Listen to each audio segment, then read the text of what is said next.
I'm Myriam. And I'm Elyse. Two friends bound by the love of books. Taking on the world one chapter at a time. This is the Book Bound Besties podcast.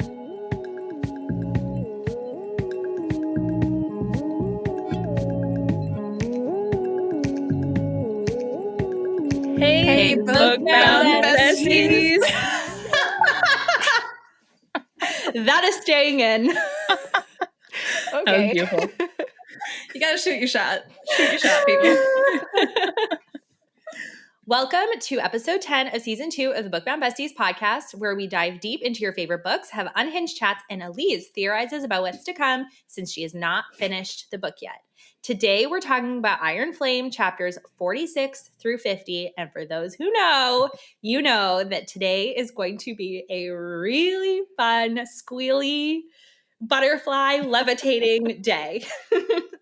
And because of that, please take this content warning to heart because this episode does contain topics that are not suitable for little ears.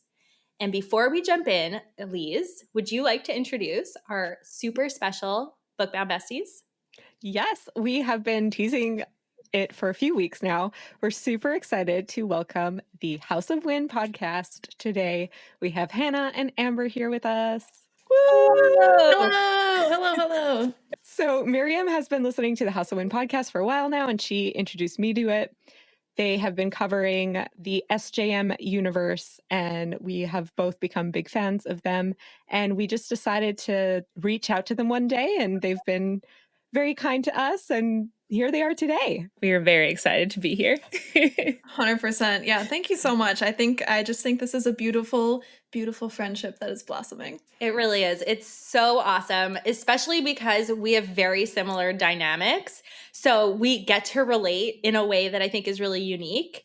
And we may or may not have more exciting things in the pipeline. So stay tuned. Yes. But besties, if you need someone to blame for Elyse and my obsession of Butcher and Blackbird, you're looking at her.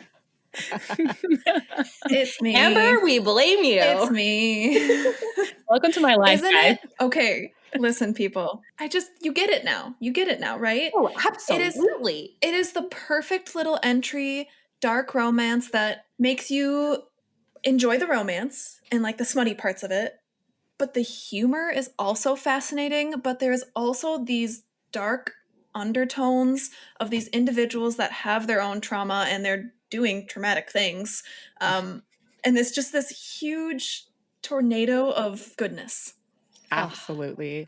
It's my first time reading, I guess, dark romance, but I was hooked like the beginning, the first few pages. As soon as we meet the characters, I was like, oh, this is something special. Like just the dynamic they have and the humor, like you said, it just works so well, all while having a really dark world around them. It's just so good. I'm not done, but I'm almost done. I'm past the halfway mark and it's something. Are you listening to it, Elyse? I am. That's a real treat. Ooh, the voices. They're so good. I will be listening to your future episodes because I will fully expect your reaction at the end of the book because there's just so much. Oh, it's so good. I'm so excited for you to finish it. Definitely by the next episode. I keep asking her, like, what part are you at? What part are you at? Have you gotten to, has she taken a bath yet? Has she? She has. I have been dying for that part so that we could just. And you see what I mean? Chapter 1 just weeds out the weak. And then once you get past that, if you can stomach through chapter 1, you get to chapter 2 and you're like, oh, good. The entire book isn't like this. I can handle it. Oh, hold on, Amber. There is a dinner scene. Oh, that is also another Listen, okay. moment. I did say there are it's not just one gross moment. There are multiple gross moments, but the entire book is not gross. That is true. But there are significant things that happen. There's a gross thing that happens also. Like I will say there are 3 really gross moments. There's a gross moment at the end that I cringed just thinking about. Oh no. What am I getting into?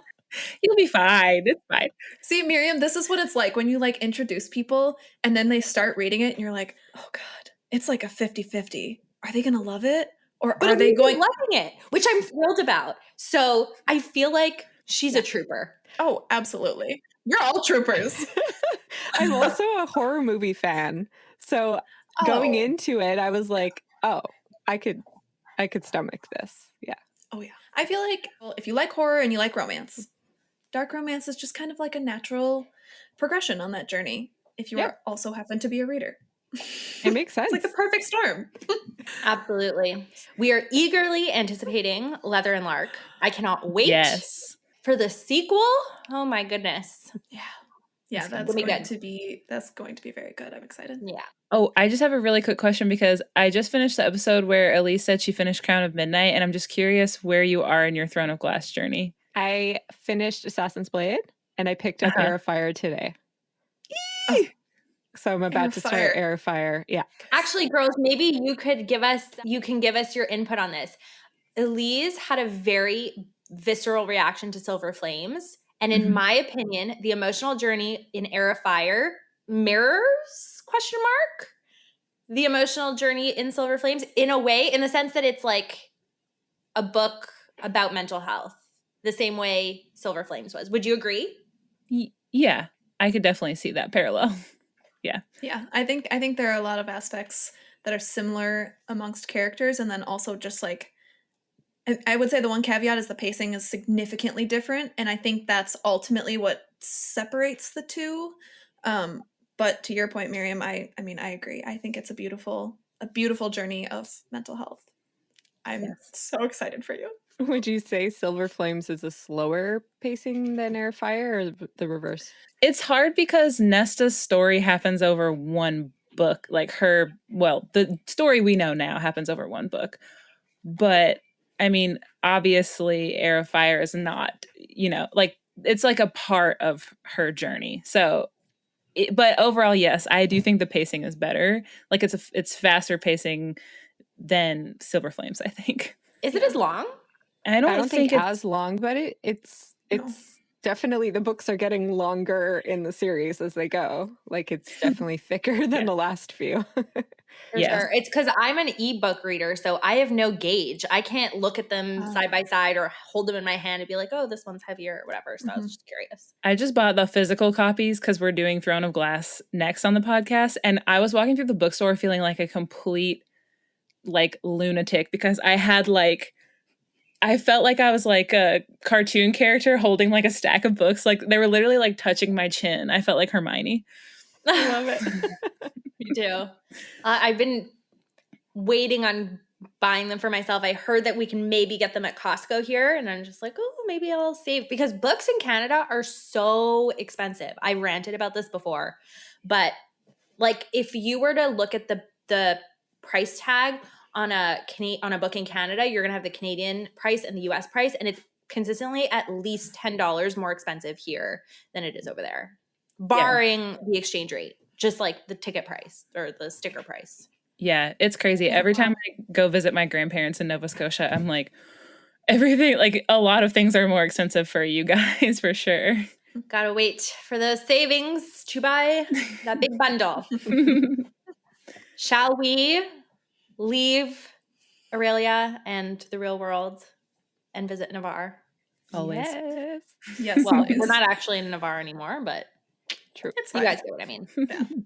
Elyse? Let's do it. Chapter 46. So focused on her homework, Violet ignores a half-naked Xaden, but they do share a nice moment learning more about the Marked One's past. Then we head to the mat in a new round of challenges, this time between riders and flyers. Kat challenges Violet, where she quickly realizes that she wasn't Xaden's only pupil. I am wearing a tank top for a reason. I will be sweating in anger today. Yeah, listen, the frustrated groan that came out of my mouth, because Hannah and I aren't currently reading this book. We've read it in the past, and we're just kind of revisiting these chapters because, well, they're these chapters, we know. Mm-hmm. We'll get into that later. But when we got to this point, I was like, oh man, here we're gonna get worked up immediately. Yes. First couple pages. Here we go. Baptism by fire. Yeah, I mean, Rebecca doesn't let us breathe very much in this book. It's a lot of highs and a lot of immediate lows right after, you know? So many feelings. And she just like, Kat does all of the perfect things to like, I know like your signet is supposed to amplify what you naturally do. So like, I imagine her as a person as someone who just likes to instigate these emotions and feelings.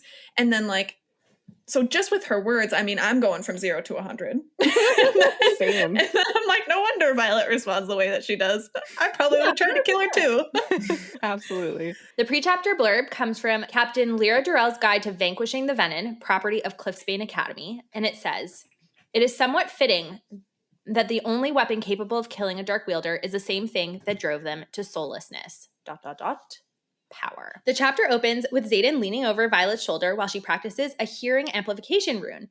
And this chapter opening gave me a flashback to university because both my husband and I studied accounting, and it often happened that we'd like find each other in the library or in a study room, and we'd be like, "Ooh, what are you studying?" and like help each other out a little bit. So I just felt like give me a little flashback to back then. Anyway. Only he wasn't in a towel, but anyway. Well, I mean, we were in a public place. It would be a little weird. Violet's like, "I meant to tell you last night about the runes." And Xaden's like, "Yeah, I meant to tell you a lot last night too, but my mouth was otherwise occupied." And this is when the begins. The mouth on this guy. Oh, I know. I mean, in multiple ways. Multiple ways, Right? yeah. Like, it's just fabulous. Amber, are you signposting for the rest of the episode? Yeah, maybe. Remembering their night without telling us about it, which in brackets I wrote, "Ugh, Violet." She thinks to herself that Xaden's been away more often than he's been home. And so he offers to help her with her runes in a very distracting way, using his mouth in a way that we all would like. And instead, she asks him for confirmation as to the reason he left her the book in Navarre. And I will continuously rub this in Elise's face because she didn't trust Xaden enough for there to be a solid reason when he gave her the book back at the beginning of Iron Flame. Wait, which book? The rune book, the not book. I just wish he told her why. That's all. You just need to trust him. It was an exercise in trust. Sure. Everything is an Trust exercise in trust with Xaden. Yes. Xaden and Violet, in all fairness, between these two books, there is no trust. And they lead us to also feel the entire lack of trust. Yes. I was complaining about it. I think it was last episode that we recorded. I was just like, man, the like communication between them, like they just need to fix their shit because it's not working. And they prove it again in this chunk. So Am I super naive that I'm like, no, this is fine. Just trust him. Do you like miscommunication, Myriam? I know it No, bothers I hate Elyse. it. Okay, I was going to I say. hate it. I hate But I it's the guess worst. like I'm not getting the miscommunication as much as she does, like in the sense where Violet wasn't super thrown off by this not book. She just kind of like took it and like picked it up. So I'm like, okay, if she doesn't care, I don't care. Let's keep going. And Elyse is like, she's not a crafty girl. Why did he leave her a crafty book? She's not a crafty girl. I said it was an odd gift for somebody who doesn't do crafts. And she does say it at one point. She's like, that, like, I think she does question it, but she just like moves on, which is fine as well. Just Xaden and the secrets, you know? And they have not all been revealed thus far. Anyway, Xaden picks up Warwick's journal and flips through it, lamenting how impossible it is to read. And Violet replies that her father taught her and that she and Dain used to use the language as a secret code when they were kids. Why? Right away, I was like, why didn't Zane help her? Why didn't she go to Zane? So silly. Zane. Dain. Yeah, why? I was like, wait, who's Zane? They're That's not good. mashed together. Well, she didn't go to Dain, as we know later on, because she still hasn't like fully forgiven him. But to me, this was like another hint. So Elyse has this sticking point through Fourth Wing and Iron Flame that the friendship, she basically doesn't buy into the friendship between Dain and Violet. And I'm getting this sense that at least in like the last little chunk of chapters and more in this chunk of chapters and going forward, we're starting to get a little bit more context and a little bit more color to the history of the relationship that they used to have. Mm-hmm. So I believe in the friendship. It's just that when we first meet him, we know that they've been friends, but he immediately starts to try to like pull her out of the college and get her to leave and all of that. So I've always just felt like we've never seen the nice side of Dain. We've only seen this Dain who has been very controlling, and it just makes it hard for me to root for their friendship because I've never seen the good side of their friendship. I agree. Now we're slowly seeing little bits like, oh, okay, maybe there was something nice there. But it's just because of where we were dropped in the story, we never got to see. We were told about it, but not really, you know? And also, who are we traumatized by other than SJM? And Dain gives Tamlin. He gives That a is lot true. of Tamlin. So I feel like I had the same experience. Like right away, I was like, "Ooh, this guy's giving me the ick immediately," and it just kind of makes it hard to buy into friendship later on when you've been burned because Tamlin did what he did, and you didn't. At least for me, I didn't get the ick right away, and then once you figure out everything that happens, you look back and you're like, ooh, that should have given me the ick. So now you're a little traumatized. So next time you see the ick, you see it right away. Unless your name is Myriam. You overlook all the red flags. Yeah. At least you're self-aware. Yeah, right? That's the first step. That's the first key to overcoming the red flag. Yeah, I feel like for like what we see though is these two people who right now are both very different than they were when they were children. And so like we came in on Violet still being the same person she's always been, meeting this Dain who is a second year who has gone through everything that current Violet has gone through. So I feel like yeah, we're finally getting context, but yeah, we're missing a lot of context and kind of getting thrown into this like she likes him, why, kind of thing. Yeah. Yeah, that's It's a good point. Good point. So Violet brings up the runes that Xaden put on her daggers, but gets distracted by his aforementioned half-naked body, and she bemoans the missed opportunity. What? She gets distracted by his dagger. Love that. That's great. Oh, God. That's great. Can we get some unlocking runes for that towel, please? But they don't teach you that in class. Biscayeth after dark. Love that. So she like bemoans the missed opportunity to get it on with him, but then she remembers that Brennan threatened her with going back to her assigned room if she was ever late to class due to a dick appointment. So she directs the conversation back to the subject of runes and her daggers. I love how you just slipped that in there. I respect that. I use that terminology way too often to like, that is in my everyday language. Yes. I could attest. It's in the planner. It's in the planner. Yeah. I cannot reschedule. That's incredible. I wrote in my notes, can you guys imagine that this guy is basically naked and instead of putting on a shirt, he chooses to put his socks on first? Who does that? Who does that? He's really That just is trying weird. to like get her going, Meanwhile, he tells her that, quote, you can do the unlocking rune and simple enough. I added an element of need to that rune. So you can't walk up to any door and open it just because you want to. But if the dagger's on your body and picks up on the need for a door to unlock, it will. If you'd made it up to the forge at Biscayeth, it would have opened to your need. And then he's like, oh, are you feeling adventurous with the questions today? And I just want to say yet again, Elyse hates the question game. And I am partial to it for personal reasons. But look how happy he is that she's asking him questions. Like he wants her to ask questions. I don't know. I just feel vindicated because I just think she needs to ask more questions. He's going to answer anything that relates to her and to them and to him. It's just the question game puts the entire onus on her. And sometimes questions are hard to ask, especially really personal ones. And in the past, when she has asked personal ones before the question game appeared, he has completely shut down, walked away. So she already has that like past hesitation in asking questions. And yeah, now he's saying like, sure, I'll like ask me all the questions, but there's probably still a bit of that hesitation because of how questions have gone down in the past. And I don't think it's fair to put the entire relationship onus on her. But she's the one that's saying, oh, I don't know you and I don't know the truth and you're keeping all these secrets from me. And so he's like, okay, ask the question.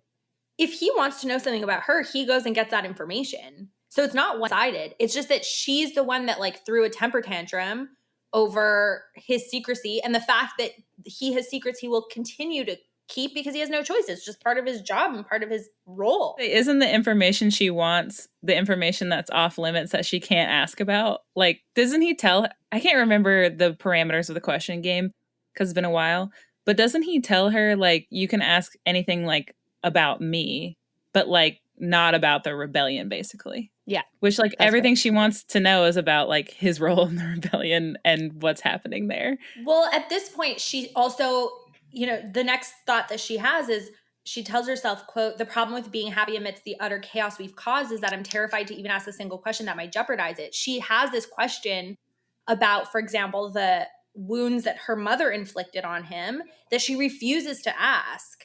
And that's about him. That has nothing to do. I mean, it kind of has to do with the rebellion, but it has to do with him. Because she's afraid to ask it. But anyway, we could talk more about it later on. But I think he knows she wants certain information and he could volunteer the information and still chooses not to. And I don't know if I agree with that. But we could talk more about it when we get to Kat. Yeah, I mean, the Kat side of things, fine. But like, I just keep remembering that scene a few weeks ago where they're at Samara and he's thrilled that she's asking him questions. Even here, he has this like huge smile on his face because he's like, oh, are you feeling adventurous? You can ask me questions. Like, he wants to get that sense of interest from her. Like, maybe to him, I don't know why I go so hard for him and defend him so bad, but like, I just can imagine that like this guy is somebody who has literally nobody left in his life other than Bodhi and Garrick. And he wants someone to show that interest in him and to like want to dig deep. And she's not digging deep. She's complaining that he's not volunteering all this information, but she's not doing any work. I'm trying to like rein in all of my thoughts and feelings because heaven forbid I spoil something. But at least honestly, like when I was at that point of the read, I was in like the exact same boat. And it's kind of like when you experience this like intricate character development throughout all of these crazy wild things that happen, and like slowly you don't even realize it, but your perception of like their intention and their actions like slowly morphs and changes without you even recognizing it. And then suddenly something that really ticked you off in the beginning, by the time you get to the end of it, you look back and you're like, oh, okay, you know. Or like if you reread it and you like experience it in a completely different way for XYZ reasons, you know, and that's not just for Xaden, but like literally any character. And I love this dynamic because you are like the two versions of anyone reading this book. And it's beautiful. It's so fun. It's such like a unique perspective. I love it. Yeah, we agree to disagree a lot, but you know. I love it. Well, we have no choice. Right. I can't tell her why she's wrong. Okay, while she doesn't ask Xaden a question, she does ask a question. And that is about the rune on the stone he keeps beside their bed. Apparently, no one alive knows how to replicate this rune. Colonel Mari was the last, aka Liam and Sloane's mother. Turns out that this rune was placed on 107 stones. And now, besties, I have to circle back to something we parked because I just want to toot my own horn and give myself props for my own poker face, because Elyse thought that Colonel Melgren's dragon Coda had to be on the rebellion side since there was a loophole regarding the marked ones not being able to be seen, or like their actions can't be foreseen when they're in groups of 3+. And I was like, yeah, totally. And I was so excited. You played it off so well. Yeah. Or our favorite response, oh, I love that theory. I love that theory. I love that theory for you.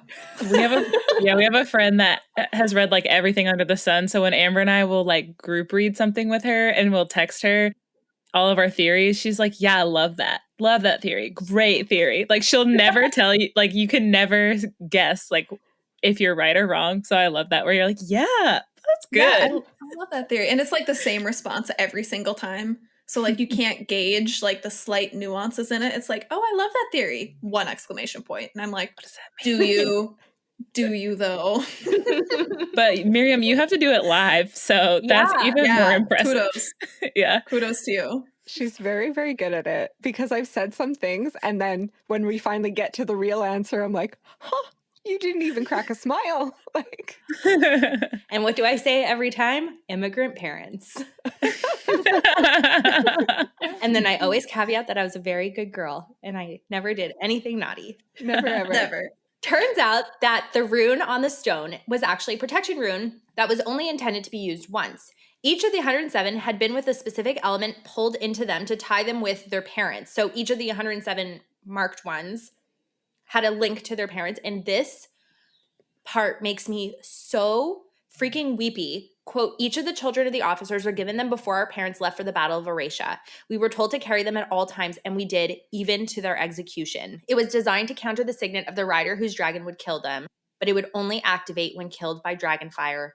And then Violet's like, yeah, that was the primary use of execution for the traitors. And Xanon's like, yeah, I kept it closed in my fist. We all did, as we stood there watching our parents put into lines for execution. And the second they were, ... burned, heat raced up my arm. The next time I felt anything like that was at threshing. Oh, like it actually just makes me so sad. These parents fought for what they knew was right. Like they were so right. Yeah, it's heartbreaking for sure. And then their last move before dying was to protect their children. Protect their children. Yeah. I know. It makes me so weepy. But also I kind of found a plot hole because remember how there was the youngest who was like still in the womb? So the youngest is 6. The youngest marked one. Yeah. And it's marked. So maybe it's not protected. Maybe it's not. Maybe their mark works. Oh, maybe. Who knows? I don't know. We don't talk about it again. I just thought I had that thought. I didn't even put it in my notes. The spur of the moment. But anyway, basically that's how they got the rebellion relics. Quote, our parents knew they'd die one way or another. And the last thing they did was make sure we were protected. I keep it purely for sentimental reasons. And then he says, I like it when you ask me questions. Anything else you want to know? See? He likes it when she asks him questions. What a heart-wrenching series of events. This poor 23-year-old broody boy, okay? He's been through so much. He has so much responsibility on his shoulders. All he wants is for his girlfriend to ask him freaking questions to get to know him better. Yeah, I feel this is the only thing, and I don't feel like this is really a spoiler, but just like for this book in general, I was just very upset with these two. Like, it's so immature, mostly on Violet's end, but like, the question thing, I'm like, just freaking talk to each other. Like, I'm just thinking if I went up to my husband and was like, ask me questions, like, I mean, he knows everything about me now, but like when we first were together, if I was just like, ask me anything, like, and I have something in mind that I want you to ask me, like, it's just so hard. Like I don't know. Yeah. I think I just like putting myself in Violet's shoes. If I was having to constantly like pull for information and it was never offered back like freely, I would just get so frustrated. Like it just doesn't feel like a relationship is give and take. So you can't just be constantly trying to pull, I don't know. Mm-hmm. But he's giving and giving and giving and she's not giving anything. She's not giving any. But is he like openly giving information other than the things that she explicitly needs to know to survive? And like be a part of what's happening, which again, there's, both sides. Both sides are just, you just need to talk to each other. The miscommunication in these books is kind of outrageous. Like if we didn't learn in the first book from one person's immaturity, like, because he was split in the first book. There are a lot of things that happened in the first book with miscommunication, but like live and learn, and we're not living and learning. I guess like my whole thing is if she were to ask him these questions and show that interest, and I'm thinking of another series and maybe that's what's tainting my opinion, but I feel like once you open the door to asking these questions and showing that initiative and showing that interest, it makes it so that the other person feels comfortable to also be vulnerable and reveal things, and that sparks the conversation. Like I don't think that it would literally be a question answer. I think it's a question, you open the door to a conversation, you have a conversation on that topic. You ask another question about another difficult topic, and then it opens the door to that conversation. I don't necessarily, maybe that's just me, my poor reading comprehension, but I feel like if she were to start asking these questions that he says, like AMA, that it would just facilitate that communication a little bit better, because he's even said through the beginning of this book, we're working on our communication. Like, we need to talk, we need to figure things out. He wants that. And I guess maybe the only way that he knows how to do it is by being like, I'm an open book. Ask me whatever you want. Yeah, Maybe. it's sticky. All right. I wrote side note partially to get me not to dwell on how sad all this is. Notice how Violet asks Xaden whether he's Fenn's only child. Not that he has no siblings. Just saying, because I did bring up last week there was a possible theory out there that Xaden had siblings / Bodhi might be his sibling, even though there's no actual evidence on this fact. I mean, they do look very similar, if I remember correctly. Frighteningly similar, exactly. Yeah. Much more than cousins normally would. Suspicious. Exactly. Xaden then asks her if everything's all right because he's an emotionally mature king, second only to Garrick. And he mentions Bodhi having told him about Kat being difficult. Then he also offers to give her advice on how to get the rune down. And she brushes it off, which I found very annoying. But at the same time, I majorly relate to it because I don't like being told what to do or how what I'm doing is wrong. Same. I was waiting for that. Like we said, awareness. Yeah, awareness is key. Absolutely. I know that about myself. And I know I'm right. All right, besties, you ready? Because the scene changes and we're getting a talking to from Professor De Vera about the lack of peaceful integration. We're in the sparring gym and it is segregated like a middle school dance. Flyers on one side, riders on one side. And we learn that they will no longer be separated for classes. The Dragon Riders Codex is back in effect, and the Flyers will abide by it. Yes, I love this. I hate it, and then I love it. I'm already perspiring. I'm just letting you all know. I'm with you. I was like, my hands are really sweaty. What's happening? So I love how they just throw them into it. They're just like, you're all together now. It's chaos. Well, I mean, it's classic riders. There's no hand holding, no training wheels. You're going right for it from the beginning. So we are in sparring matches, except there are no sexy riders named Xaden and Garrick sparring shirtless, unfortunately. Yeah, it's my favorite part. Right? That's why I like the sparring scenes. Yeah. And Materio tells the assembled cadets that, quote, we acknowledge we cannot move forward without addressing the hostility among you. At Biscayeth, we had a method for addressing grievances between cadets. You may ask for a challenge, a sparring match that ends when one of you is unconscious or taps out. And then Arik adds, or dead. And the Flyers go, Gasp. Major gasp. And Materio says no killing, but over the next 6 hours, whoever requests to spar with a cadet of the same year, the challenge will be granted. It's a one and done. They air their grievances, and then they have to move on. And the cadets can only challenge one opponent, and each cadet can only be challenged once. Same as Biscayeth, challenges between squad mates are forbidden. As of tomorrow, each squad will absorb one drift of Flyers. And a line forms for people requesting challenges, and obviously it's made up mostly of Flyers. And I absolutely loved Rhiannon's approach. I think she's such a great leader because she tells her squad that they will stick together and travel mat to mat with any challenge leveled on them. And I love the solidarity so much. It's a great initiative for sure. Yeah, Rhiannon is a queen. She really is. She's awesome. She gets called and wins within 5 minutes. Quinn loses her match, which I was kind of surprised about. Imogen ties hers. And Violet's like, oh, this is all about me and the Luella fiasco. And again, Rhiannon is just such a ride or die. She's like, if the challenges are about Violet, then they're about all of us. And then, surprise, surprise, who calls the next match, Elyse? Ugh, Kat. She's the worst. Honestly, this book is so bad for my blood pressure, and I have low blood pressure. Like, I felt my temperature rising. Oh, yeah. Maren tries to step in, probably because she realizes Crazy Cat needs an intervention.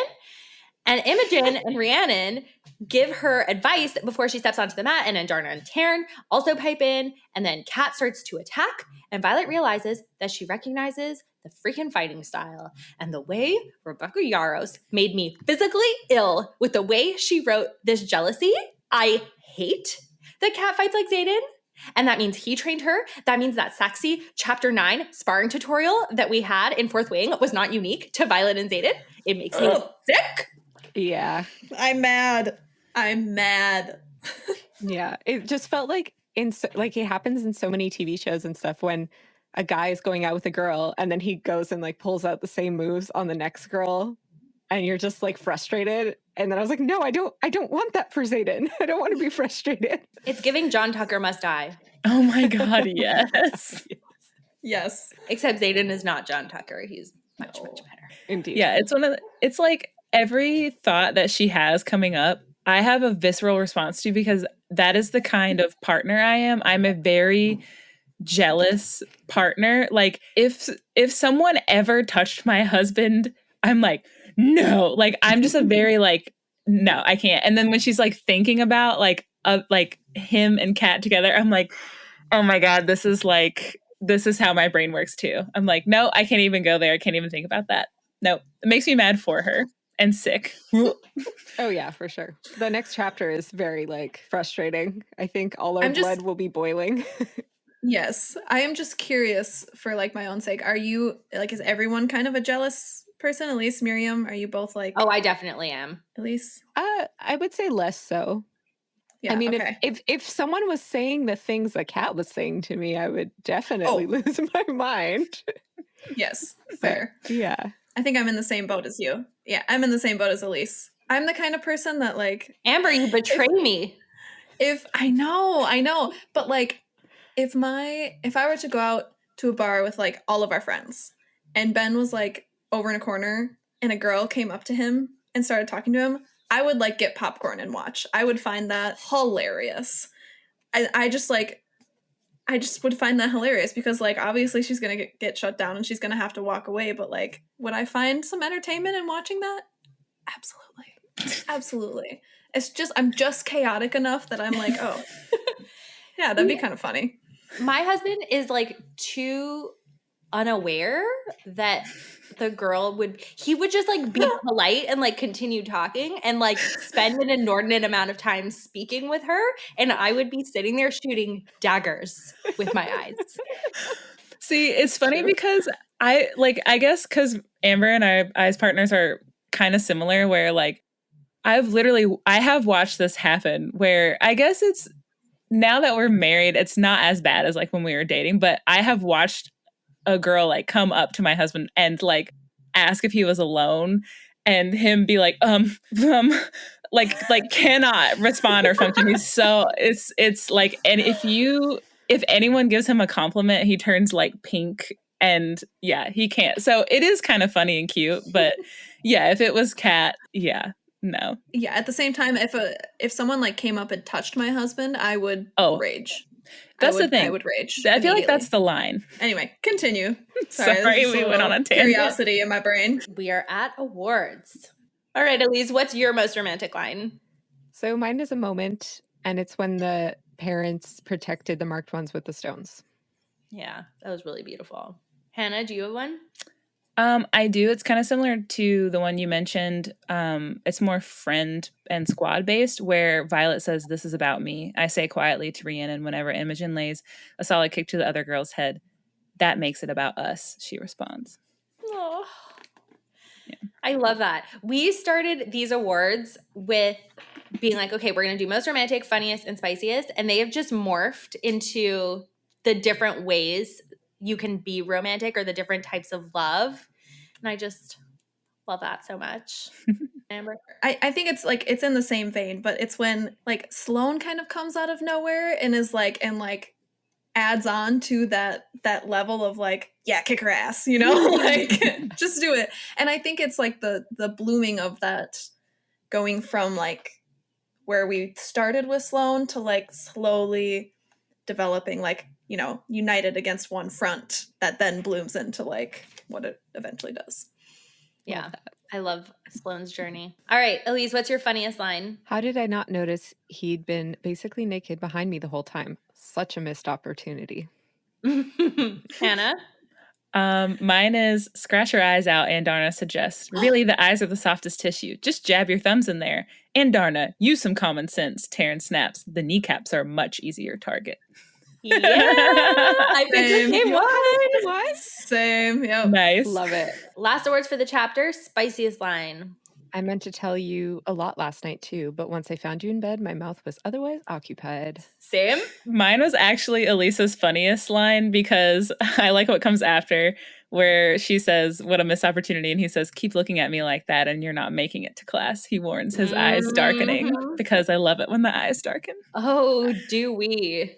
Indeed. I'm in the same boat Yeah. as Elise. I love a little innuendo, you know? Yeah, gotta love it. Chapter 47. On the mat, Kat is going for the kill with her words, taunting Violet with every image of Xaden imaginable. Next, Violet is seeing red, choking Kat, on the verge of ending her. Xaden replies to Violet's cry for help and breaks up the fight, whisking her away. The anticipation. I have known that it has been 48 for a while, so I was like, oh my god, I'm finally getting to it. Yeah. All right, the pre-chapter blurb comes from Venom, a compendium by Captain Drake Cordella, the Nightwing Drift. So this is likely Serena and Kat's dad, I'm assuming, or like somebody related to them. Defeating a Dark Wielder begins with knowing where they rank in age and experience. Initiates have reddish rings to their eyes that come and go depending on how often they drain. ASIM's eyes fluctuate in degrees of red, and their veins distend when riled. Sages, those responsible for initiates, eyes are permanently red. Their veins perpetually distended towards their temples, expanding with age. Mavens, their generals, have never been captured for examination. So this is actually, yeah, go ahead, Elise. I know where you're going with this. I didn't know they had a whole hierarchy. It's terrifying. Mm-hmm. That is so, like, the more I find out about Venom, the scarier they become. Because initially, I thought they were just monsters, and I think I touched upon it a little bit last week as well. I thought they were just monsters because that's all Navarre knew of them. They were just folkloric monsters. And now, like, as we're learning more about them and, like, learning there were sages, and now there's an even higher power, like, I'm so scared, guys. I see Amber's mouth is so shut. She's like, Nothing to say here. Nothing to see here. it's a good theory. Eh? Good theory. Yeah. Oh no. I love that theory, Elise. I just have to say, listening to you over the course of this podcast, I guess it's different because you're reading it a certain number of chapters at a time, which takes so much self-control.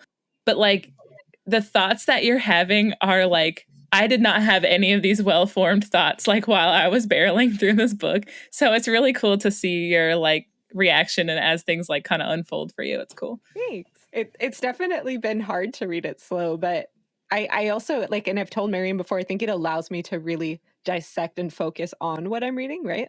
But also you came up with this really good point last week, and I think we've been talking about it for a while, about how the motivations of Venom just make no sense. Because if you think about it, they are all after the same limited resource, which is power. So the more Venom there are, and having this whole hierarchy goes against the logic of a being that all requires the same limited, well, abundant right now, but limited resource. Yeah, basically what I was saying, that it's not for what we think they want, which is just to absorb power. It's not in their best interest to create more Venom. So I was just questioning, like, what are they actually after? What is their end game? Like, I don't know right now, but I don't think it's what we initially thought, you know?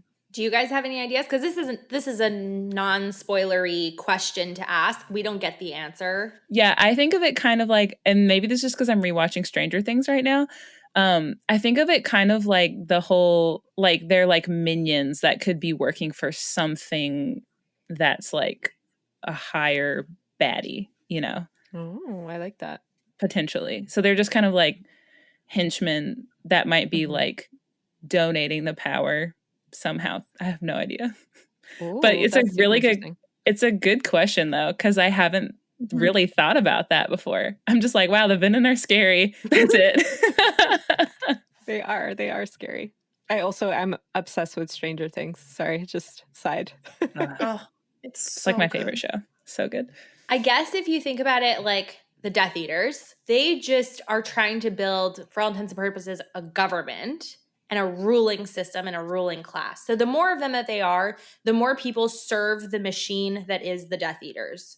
But there's no limited resource for the Death Eaters to consume that would make it so that it's against their own best interest for there to be fewer and fewer of them. Like, if anything, it's better to have more and more Death Eaters because it's just more people who are of the same mind and who have the same values and want the world to appear the same way. Whereas here, the more venom there are, the more strain on the resources, which is power, that there is. So it just doesn't really make sense to me. Anyway, we can harp about this forever.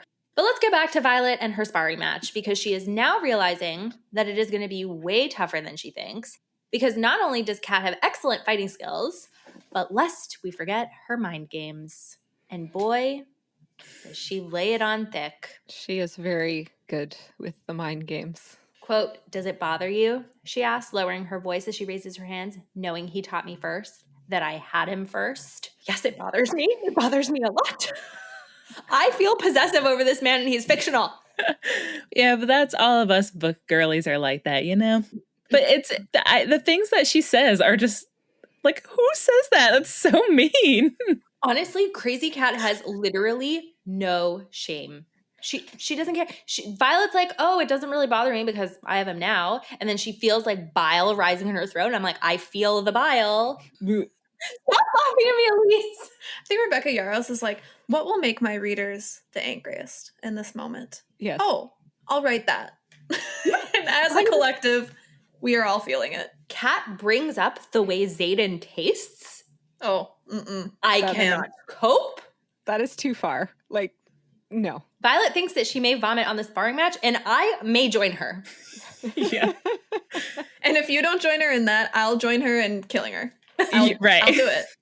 Let me at her. She doesn't even need to manipulate my emotions. I mean, I'm already there. Violet's power is rising. She's telling herself she's refusing to take the bait Kat is laying out for her. But let's be real, both she and the reader, i.e.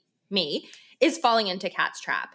Except she calls out what actually bothers her, which is that Kat is obsessed with fighting over a guy. Violet barely registers that someone is being asked whether they're going to intervene, and the response is, quote, "She wouldn't want me to." Kat has Violet on the mat and gets in her face with a line that will come back later, so park it, okay? Quote, "You seem angry, Violet. Are you just now realizing you're nothing special, that you're just a convenient placeholder he can fuck? I know how good he is. I'm the one who taught him that little trick he does with his fingers. You know, the one where he curls." And that is a touch too far, because Violet is now rageful. She full-on attacks Crazy Cat with Rhiannon's moves, taking her by surprise and demanding to know what's wrong with the girl. And then we get the truth. Did you think that this was it, Elyse? Did you think that she actually could not care less about Xaden? No, I didn't think that she was purely in it for power. I had said last episode that I thought they were previously engaged. I was like, there must have been some sort of like marital arrangement. But I truly thought she wanted Xaden back for Xaden. Who wouldn't? Like, and then, yeah, no, I did not see that coming. That all she wanted was the crown. Like, I kind of love that, though. It's a power move. It makes everything make sense. I like that it's not jealousy over a boy. Yeah, she's just making her power moves. She knows what she wants. And honestly, I can respect that. fair. Yeah, I don't know. I just thought it was like a little different. It takes all that jealousy and like those feelings that we're used to seeing, and that is very common in media and movies and TV shows, especially I think in the years that we were all growing up, to pit girls against each other to fight over a boy. I like that girls are being pitted against each other for power instead of a boy. I mean, obviously Violet doesn't really care about the power. She cares about the boy, but whatever. I don't know. I just thought it was like a different twist on the whole thing. Yeah. But anyway, when I first read this book, I was so mad. And so was Violet, because her rage took on a whole new level. She's got Kat in a chokehold, and not in the good way. And Girl's face is turning purple.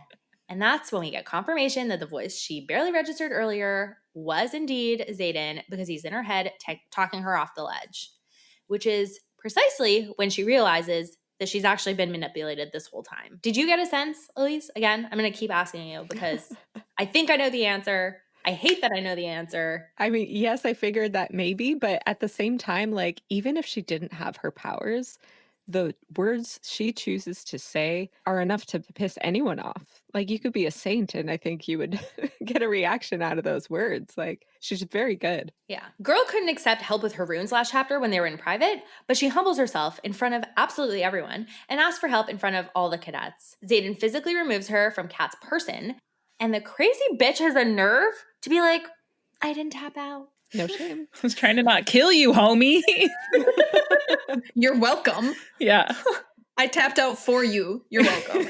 It is crazy though that like she was willing to die. Violet was going to kill her had he not stepped in. She's dead, and like she was just willing to die over all of this. Like, what happened to wanting your power, Cat? Like, what? That doesn't make sense.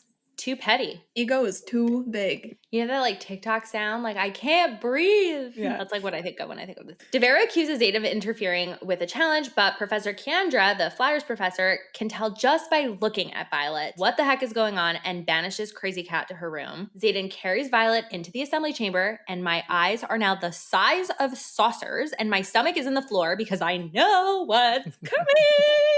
Quite He literally. kicks the assembly member. Multiple times. Sorry. Love that. Thank you.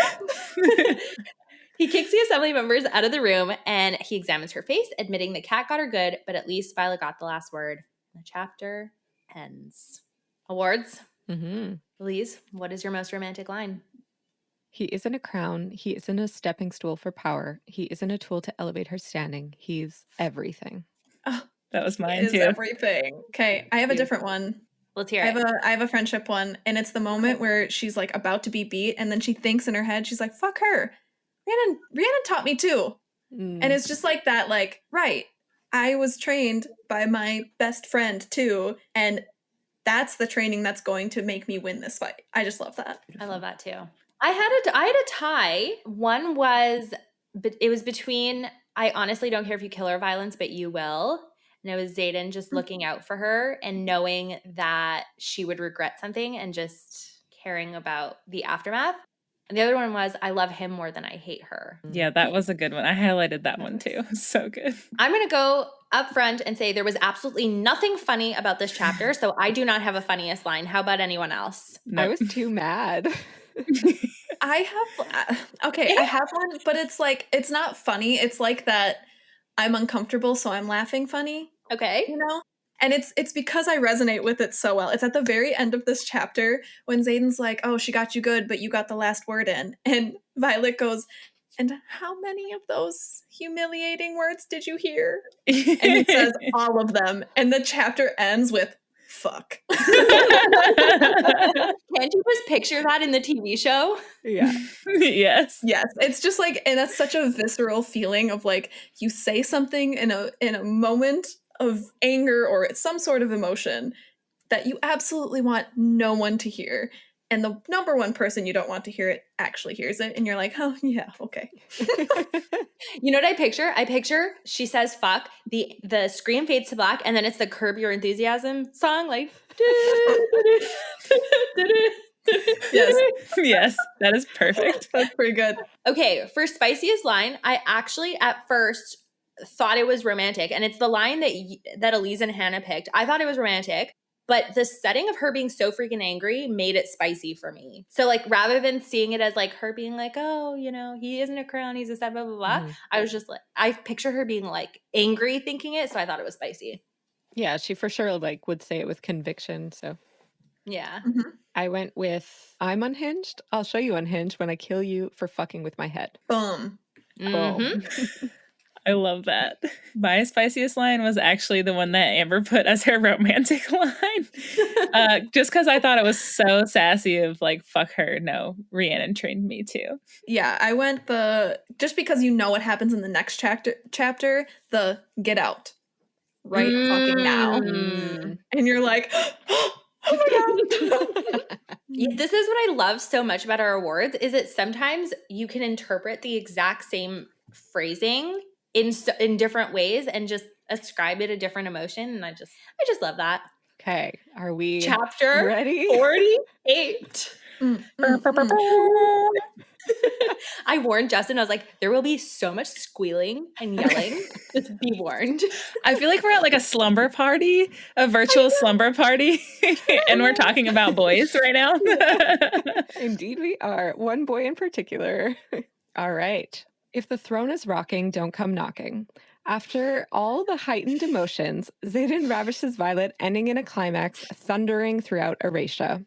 The feeling doesn't last, however, as the couple get into another fight about the past. Wow. Gold.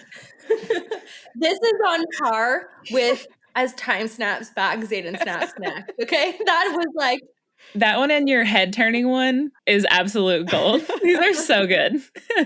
Thanks, guys. oh my goodness.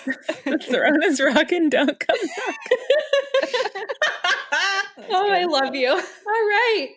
The pre-chapter blurb comes from Public Notice 628.86, transcribed by Sorella Neilwort. And it says, as a result of the Treaty of Erasia, the power to represent the province of Tyrrendor in the King's Scenarium has hereby been transferred from the House of Ryerson to the House of Llewellyn. The chapter opens with Violet complaining about the shit crazy cat spewed, and Xaden's response is basically to push her into a massive chair. Big eye emojis. Violet has come out of the haze of anger, but she's still like, WTF? Quote, sit? I just lost my shit and threw my control out the window in front of the entire quadrant because of the venom she spewed, the emotions she shoved down my throat. And all you have to say is sit. And again, my man, written by a woman, remains calm in the face of hysteria. And he tells her, quote, nothing I could say right now is going to erase her words from your head. So sit, Violence. We'll do the talking afterward. I am giddy. I am so excited. I am sweating. Because then he drops to his knees. This isn't the first time he does it. It's a good move. I'm literally about to like take a lap.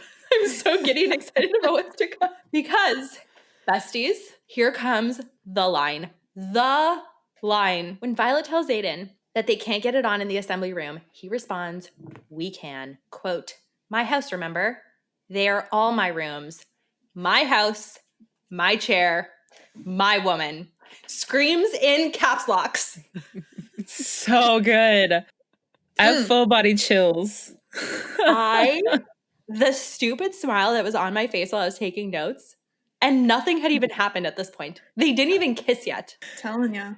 It's the mouth on this man. Indeed. And Elise doesn't, she's not big into the dirty talk. That's not dirty talk. No, but like you think things are like cheesy very easily. Yes, agreed. Did you think, be honest, was that line cheesy to you? Yeah. I was like, why is he talking like a caveman? But A caveman. Elise, that line drives everyone in the fandom to the edge. my brain is broken. I don't know. My chair. I'm just picturing him like scratching his armpit while he says that now. Don't ruin this moment for me, Hannah. I'm sorry. I know my friend, okay? I know her. And I know she was holding back because she saw how excited I was. I'm sorry. This is headcanon for me now. I'm picturing Xaden making a cave painting of the throne after this happens. You, me, chair. Oh, God. I didn't mean to ruin the tone, guys. Oof. So, Xaden grips her hips to the edge of the chair, lays good, fat, sloppy kiss on her. And again, I will just say that Rebecca writes a kiss like very few others can. He pulls her pants down, pushes her knees wide, and begins to get to business, telling her that that's what he thinks about when he's away. I hate to ruin the mood. This is a spoiler for ACOTAR, but Elise already ruined the mood, so I don't feel so bad about it. When Xaden says, quote, the little gasp you take right before you come, that reminds me of Tamlin at the High Lords meeting, and sorry, not sorry. This is why on our podcast we say Tamlin's theme song is "You ruined everything, you stupid bitch." He's literally ruining parts of Ironblade. You aren't even in this fandom. You don't even go here, Tamlin. Yeah, I thought the same thing, Myriam. Same. Actually, when I read it, I was like, has he said this before? I'm like, that's so weird. And then I read a few lines after, and then it clicked. I was like, oh no, that was Tamlin. And I was like, oh. Anyway, back to Xaden. He's using their mind-to-mind connection while his mouth is otherwise occupied to lavish us in dirty talk. And unsurprisingly, Violet is hit with waves of orgasms that do not end. Yes, Amber? Who can listen? I've got feelings about this because although I love to hang out in the fantasy world all the time, when it comes to like the sex scenes and like we talk about this in our podcast, like people who are orgasming like are these fae that orgasm like 23 times in one night, or like Violet in this situation, who she, like, it starts and it just doesn't stop. I'm sorry. Once you hit a certain level of intensity, I would panic. Yeah. Like, what's happening? I would seek medical help. Yeah. This is not sustainable. I am unwell. And they're human. Like, at least in ACOTAR, they're fae, right? So it's like, oh, they're magical. Like, their refractory periods are super short. Like, no, like, these are humans. Not I mean, but get it, girl. She tells him that she can't take it, and he responds, quote, "Yes, you can. Look where you are. Look how beautiful you are, Violet, coming for me on Tyrandor's throne." Ugh. And I think I, again, already know the answer, but this throne scene doesn't live up to the other one you love, Elise. No, but it's hot though. It's just there's way more tension built in the other throne scene that you're referring to. Poll. Would you guys prefer the emotional impact of this throne scene? To me, this throne scene's purpose is emotional. It's not like, obviously she's on an endless tide of O's, but so we have on one side, we've got the emotional impact of these never-ending orgasms. And on the other side, we have, spoiler for ACOTAR, another throne scene, which is emotional impact in terms of teasing, edging, bringing us to the brink of desperation. Which do we prefer? Oh man. Good question. The ACOTAR one or ACOMAF one was like my first introduction to like spicy books. So I had never really read these types of scenes before. So though they don't like actually have sex in the scene, the tension is incredible. And I was like reading it, I was like, oh my God, like I've never read anything like this before, you know, like, and it's so intense. So I think there was like a bit of that excitement too. And there's Whereas also at this people point, watching. That's a good point. That adds a whole nother layer to things. True. But yeah, now I've read a couple scenes from then and now. So yeah, I don't know. I think if I had to choose, I might say the other one is better.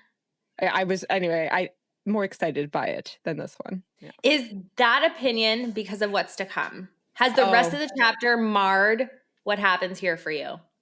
As you know from my texts and FaceTime, I was very disappointed right after this scene. Yes, I got very frustrated. But I don't know if I let it ruin the chapter as a whole. Like, it's two separate moments, if you will. Well, if you had Hannah, to choose. do you have an opinion?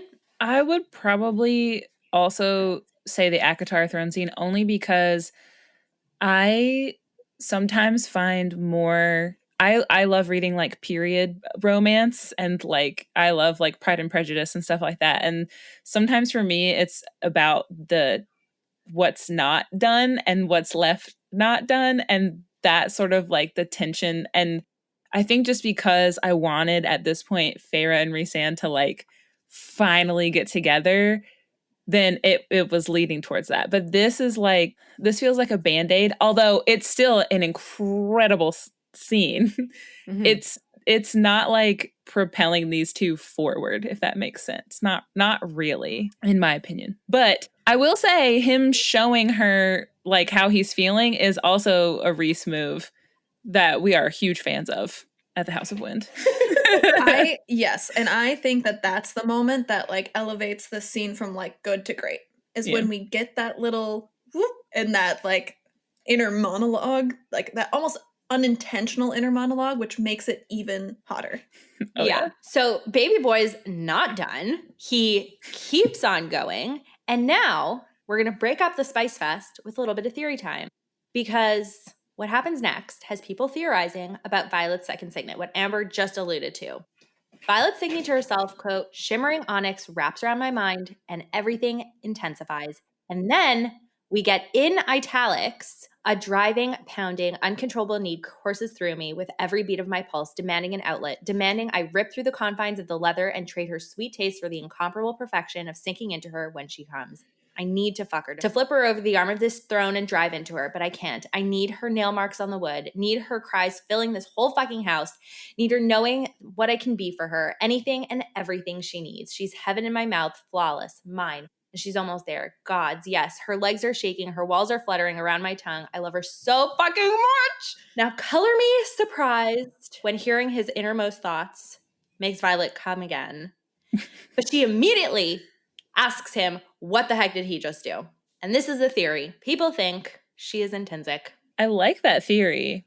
But I love that theory. well, I mean, obviously we are also theorizing with you, but yeah, I don't know. Because I feel like, would it have been... This would be her second signet. So this would be the one with Andarna. Right. So that's why I'm wondering, like, you know how in Fourth Wing, when we kind of experienced the first time, like the intrinsic wandering out into the courtyard, and they're like, what's happening to me? Like, interesting that it would only be Xaden at this point that she can like hear his thoughts. Yes, that's a good point. That there is a theory that she's an intrinsic. There's another theory that she can like amplify, like I think we talked about this, Elyse. Mm-hmm. Mm-hmm. And so maybe because they have that connection already, maybe like she amplified it and then was able to go into his mind. I don't know. This moment has sparked many a theory, and I am treading very carefully. And Amber and Hannah are staying very quiet. My lips are I'm just here for the ride. Okay, well, we're getting out of the danger zone because Violet immediately asks him, what the heck did he just do? And he's just got a wall up and his eyes are shut tightly. And she's like, come back. Like, I can't just get off twice. Also, it wasn't twice. It was like infinity times. But anyway, without you getting off, especially because she saw him straining against his leathers, which I have just like major big eye emojis. I'm actually reading a Tessa Bailey book right now, and the guy interest in it, like the male main character, is a cowboy from Texas, and he wears like really tight pants, or like his jeans are really tight, so it's like his bulge is always like straining in his jeans. And the girl's like, oh, in New York, like the guys just wear bigger pants. But like this guy doesn't really care. This is what it made me think of. That's hilarious. Tessa Bailey has just like invaded my mind, body, and soul. So Violet tries to tease him back onto the throne, and she turns the, if you want to bring me to my knees, you know how he says that about if she lets her hair down, she'll win the argument. Basically, he's refusing to give in because he wants her to be confident in her place in his heart. And I have stars in my eyes, and Elyse can see her brain because her eyes are rolling so far back. I just know us. I know our dynamic. I know. I don't know that him showing restraint in this moment is really doing what he wants it to do. Like, it just feels like for naught. And then I also was annoyed. I'm like, why are we even giving Kat that power right now? Like, I thought we moved past the Kat like moment, but we're referring back, like giving the power back to her. I don't know. I found it frustrating. I also just think, sorry. No, I was just going to ask you a question. Do you, and there's like really no reason, like I'm not saying this from a point of like knowing something that you don't. Do you feel like there's a reason that the author is doing that? Like that Rebecca Yarros wrote his restraint in that moment? Because I feel like a lot of authors of these, especially fantasy romance books, if they do something completely out of the ordinary, specifically in like a sexual situation, there's usually a reason that comes later for some way, shape, or form, whether it's like something that was going on with them that like we were not privy to, or I don't know. What are your thoughts on that? Maybe, like that definitely could be. However, he does say in that same breath, but I'm going to fuck you later. Which is where like it kind of makes the whole, like he's like, I'm going to make a point by not fucking you now, but I'm going to fuck you in a few hours. I'm just like, is that really a point though? You know? It's like, I'm sorry, that's like having a bag of chocolate. And I only say this because this is my battle with chocolate every day. Having a bag of chocolate in your pantry and being like, I'm not going to eat 3 pieces now, but I will have 3 pieces later. Like, it makes you feel better about not having the 3 pieces now, but you're still going to be eating the 3 pieces of chocolate at some point. It's like, just right. I understand the point he's trying to make, but it's like selfishly. Guys, he's 23. Yeah. He's a 23-year-old boy, okay? He's probably thinking that he is making this like heroic effort to get his libido under control, and that alone is like a sign of his love. And I'm sure for a 23-year-old boy speaking as a 30-year-old woman, that is probably very difficult. And I'm going to have to say something in Xaden's defense as well. Like, this just feels very almost Reese to me. Like, whatever this moment was, whether it was her signet like showing itself, he knows a lot more than we know he knows. If that makes sense. Like, he knows a lot, and I wonder if he's like, holy shit, what just happened? And he's trying to sort through it, and he's like, we can't do that again because I don't know what that was, and we need to figure that out, but I'm going to play it cool. So I'll see you later. I like that. I actually like that theory. You know, that's kind of like where when I'm saying things like an author is doing something for a reason, that's just like, it seems kind of silly to not have a purposeful like cause and effect to the why of it. Fair point. I like that a lot. Violet admits that she almost killed Kat and asks if Xaden would have found that unforgivable. And this is a red flag, but it's a green flag for me because, as we already established, I am the queen of red flags. He says, quote, nothing you could ever do would be unforgivable to me. Park this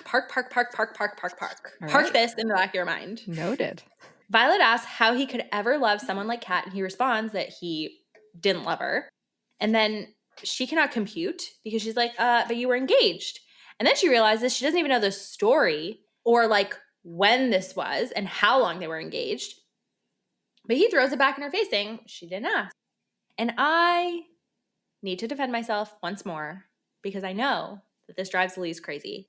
And I've already caveated earlier in this episode about the question game, but I think this is totally fair because Violet thinks she's in the right because Xaden never asked her about her exes, but he doesn't care. Like, he doesn't want to know, and he's okay with not knowing because he has absolutely no interest in her exes. You know what I mean? But she cares about his ex, so she should have asked. But I feel like the difference is that none of Violet's exes mean anything. So like they're not gonna come into play. Like Kat is a huge, almost kind of like political power piece and someone that obviously Xaden knew she was eventually going to come in contact with. And I just feel like not even being like, hey, by the way, I was engaged before. Like, could you imagine dating someone and not knowing they were engaged to someone before? Until the person that they were engaged to walks up to you and is like, I know what they taste like. Yeah, I know that trick with his fingers. Yeah. That's my only thing with it where I'm like, I don't know. It just seems like Kat is more important than whatever random infantry dude that like she had sex with, whatever Isaac Hale figure she was with. Like, it's just different, I feel like. But that's just my opinion. No, I mean, I guess that's fair. But like,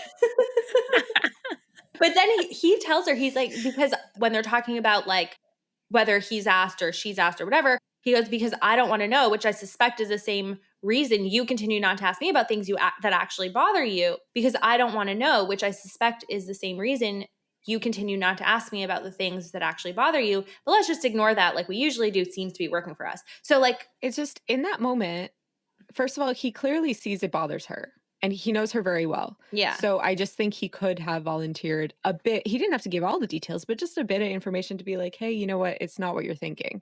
Yeah. And then also to then throw it back in her face, like, you're not asking me the right questions. Let's just ignore it like we normally do. It's just like, whoa, like that. No, he's saying, let's ignore it. Like, he's jabbing her because he doesn't want to ignore it because he knows, even from back a few chapters ago when they were talking about the runes and the daggers and all that stuff, he could tell she was off about something because she's not asked him about the scars on her back, on his back. So he knows that she has things on her mind that she's refusing to ask him questions about. I don't know. I feel like, how do you ask about an ex you don't know exists? No, but she does know that she knew that she existed back before she even left Basgiath. She knew about her. Oh, I forgot about that. Yeah, because Bodhi, at one point she's going to fly off to go visit Xaden at Samara. And Bodhi says something about how Xaden has never cared about anybody the way he cares about Violet, not even Kat. So she knew about Kat back then, and she chose not to say anything. Then she meets Kat at a handoff when she was still at Biscayth and Xaden was still at Samara. She meets Kat, still refuses to ask questions about it. And then she goes to Corden, still refuses to ask questions about it. She's had so many opportunities to bring it up. They decide that they're not going to talk about their exes together. Like, they have that moment. But it's just like, I can't imagine being Xaden, watching Kat attack Violet in the manipulative game she's been playing, but between like posting the list about Mira, showing up in the, well, I guess he didn't know about the dress He thing, hasn't but been like, there. He's been flying off on missions. it's just, she has been badgering her at every opportunity she has. And he's just sitting back and watching, like not giving Violet any fuel, any info, any insight. Like, that's insane to me. Yeah. Because she didn't ask. Like, Yeah. it's a lot. It's a lot. We're making very valid points that I don't want to give you. Anyway. Okay. Anyway, then he says that they weren't engaged, they were betrothed.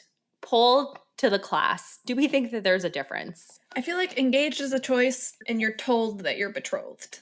I mean, there's still a level of choice to both of them in this scenario, but I do think the way he distinguishes it, you know, in this unique situation, like he distinguishes like we're betrothed. Like that's all it was. It's not like I got down on a knee and bought her a fancy XYZ and like, I don't know, like spewed my love to her. Mm-hmm. It was just, I don't know, my family, her family decided it would be a power pairing and I was horny. I don't know. Yeah, because Xaden basically tells her, yeah, we were together for 9 months, but we were incompatible. And then Violet's extremely mature when she's like, oh, well, that's not what she implied about your sex life. And you know what this is giving? This is giving listening to respond and not listening to understand. Mm-hmm. Because he points out that Violet didn't like him the first time they had sex, but he was already in love with her. So I don't know. Guys, I just want to give Xaden all the points. I just want him to remain. I just want him to remain perfect. I don't want to point out any flaws. Listen, I just want to acknowledge the restraint, Myriam, that I have so many things I want to say that I literally can't say. That Elyse, we're just going to have to talk when you finish this book because I've got thoughts and feelings and I can't say any of them. This boy loves her so freaking much, okay? Like, I love a he fell first. He would literally do anything for her. Park that. Well, that's what I was saying last episode. I was like, the way they communicate and talk, they will like burn the world down for each other. And that is so scary. That happens to be the catchphrase of this book. That is so scary. I'll talk to you guys again in a couple weeks, I guess, about that. Yes. But look forward to it. They have this really cute moment, and Xaden's like, remember that next time Kat goes digging in your head, that she can't make you feel a way that you don't already do. And then they finally have a conversation about past relationships, but it's barely a conversation. It's all like hypothetical. And he even guesses that she was with an infantryman, but again, he doesn't want to know, so he just like doesn't ask. And jealous in a non-toxic way is a trope in books that I absolutely love. And we were talking about it before. My husband is not jealous in any way, shape, or form. I peppered him with questions about exes, and he literally could not give less of a shit about mine. We even have occasional contact with one of the guys I briefly dated, and Justin acts with more class around this guy than I do. It's amazing how people are so different with that. It really is. I just become a rageful beast. Okay. Xaden goes, quote, I'd feel jealous, which is something you have a unique ability to bring out in me. And then I'd kick his ass, partially because that's what I do when someone challenges me. And more importantly, for implying there's any other future besides the one where you and I are endgame. Endgame. Rebecca better not be fucking with us, because I'm holding her to this. She loves to do that. It is written black on white, okay? They are endgame. Then again, you have to just give me this, okay, Elyse?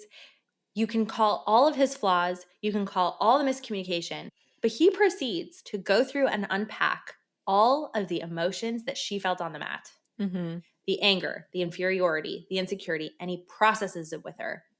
And I am freaking giddy because she's like, ugh, I don't want to discuss feelings. And he just tells her, Sorry to inconvenience you, but this year, the role of Violet Sorrengail will be played by Xaden Ryerson, who will drag her kicking and screaming if he has to into a real relationship with real discussions because he refuses to lose her again. If I have to evolve, you have to evolve too. Yeah, I loved that so much. I was like, Violet, you do not get to complain an entire book about how he's not sharing his feelings and then clam up now. Like, that is not how this works. So I was very happy that he put his foot down.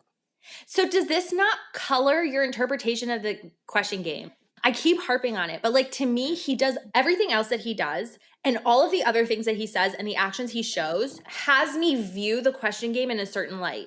If we took away all of this beautiful other stuff that he does and we stayed with just the question game, I'd give it to you. I'd be like, this is stupid. This is dumb. Screw the question game. I think I just, like I was saying before, like personally would not be able to handle the question game. Like I wouldn't have the patience for it. So I'm having trouble having the patience for it, reading it through Violet's eyes as well. I'm going to have to let this go at one point.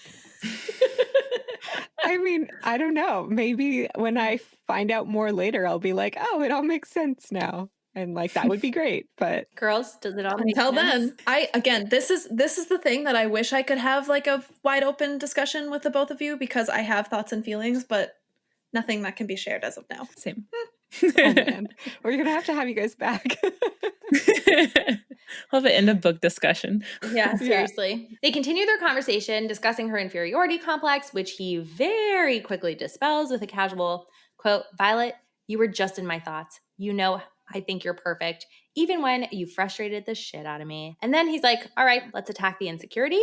And that's when she reveals that Kat arrived half naked to their door, which he's like, what? And then he calms down and takes control of the situation again, which I absolutely love. And he says, I don't want to have this discussion again, but I will.